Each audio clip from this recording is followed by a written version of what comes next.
নমস্কার বন্ধুরা, প্রথমেই ক্ষমা চেয়ে নিচ্ছি যদিও ভিডিওটা একটু লেটেই পোস্ট করছি।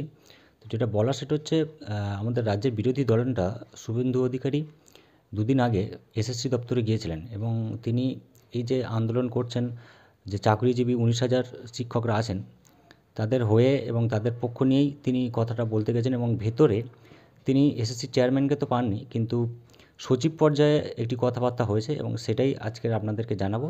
তো চলুন আজকের যে এসএসসি অফিসের মধ্যে সচিবের সাথে এসএসসি যে দপ্তর আছে তার সচিবের সাথে বিরোধী দলনেতা শুভেন্দু অধিকারী কী কথাবার্তা বলেছেন সেটাই আমরা জেনে নিই। পরিবার আমি ধরে নিলাম যে 19,000 যদি জেনুইন হয়, 19,000 পরিবার তারা এতদিন ধরে প্রায় 16 সাল থেকে আজকে 24 সাল 8-9 বছর চাকরি করার পরে তাদের যদি চাকরি চলে যায়, টাকা ফেরত দিতে হয়। তারা বিবাহ করে ফেলেছে, তাদের সন্তান সন্ততি হয়ে গেছে, তাদের বাবা মারা তাদের উপর ডিপেন্ডেন্ট হয়ে গেছে। তারা এই চাকরি রেখে ব্যাংক থেকে লোন নিয়েছে, বাড়ি করেছে, বোনের বিয়ে দিয়েছে, অনেক কাণ্ড করেছে। হ্যাঁ, করেছে। এবং এক্ষেত্রে আপনারা বলবেন যে তাহলে সবাই থাকুক, যে পেয়ে গেছে ভুল করেও যদি পেয়ে গিয়ে থাকে, এটা তো কোনো কথা হতে পারে না। আপনি কেন যোগ্য অযোগ্য বাছাই করবেন না? ডাল মে কুছ কালা হয় তো ডাল আর কালাকে আলাদা কেন করবেন না? কিন্তু দায়িত্ব এসএসসি এক তো government of India party, union government party, CBI party, অসংখ্য সংগঠন, চাকরিজীবীদের সংগঠন, কর্মপ্রার্থী সংগঠন party, they are the secondary. আপনার কথাই তো এসএসসি শুনতে চাইছে বেশি করে চিফ জাস্টিসের বেঞ্চ। আমরা তো লয়ারকে বলতে পারি না, এটা তো আমাদের লিমিটেশন ক্রস করে যাবে। আমরা কেন এসএসসি লয়ারকে ডাইরেক্ট বলবো? সে কেন আমাদের কথা শুনবে? আমাদের কথা এসএসসি কে বলতে হবে থ্রু ইউ।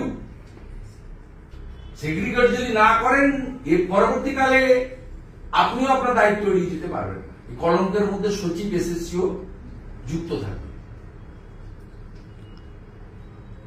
বড় বার্গেনিং ইস্যু হবে। আমরা তো অযোগ্যদের বিরুদ্ধে আমাদের লড়াই ছিল, আছে, আগামীকালও থাকবে। আর যোগ্যদের চাকরি আপনি কেন খাবেন? আর সরকার তো অ্যাডমিটেড যে অযোগ্যদের চাকরি দিয়েছে 5,800 সামথিং অতিরিক্ত শূন্য পদ। 5ই জুন 2022 মুখ্যমন্ত্রী সভা নেতৃত্বে ক্যাবিনেটে নতুন পোস্ট ক্রিয়েট করেছেন আপনি। গভর্নর ছিলেন জগদীপ ধনখড়, ক্যাবিনেটে সই করেনি বলে আপনি আটকে গেছেন। নয়তো আপনি সেদিন করে পরের মাসে চাকরি ওদেরকে রেগুলারাইজ করে দিতেন।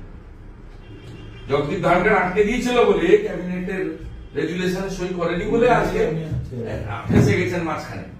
অর্থাৎ you, the state government, already admitted that huge anomaly happened. Approx 6,000. On record, cabinet, the supreme, they took this decision to create additional post. শিক্ষাকর্মীদের আমরা সেই মেসেজটা দিতে এসেছি। আমাদের কোনো ডাইরেক্ট এক্সিকিউটিভ রোল নেই। We are not not in government, we are opposition. অপোজিশনের কাজ সরকারের ত্রুটি বিচ্যুতি চোখে আঙুল দিয়ে দেখিয়ে দেওয়া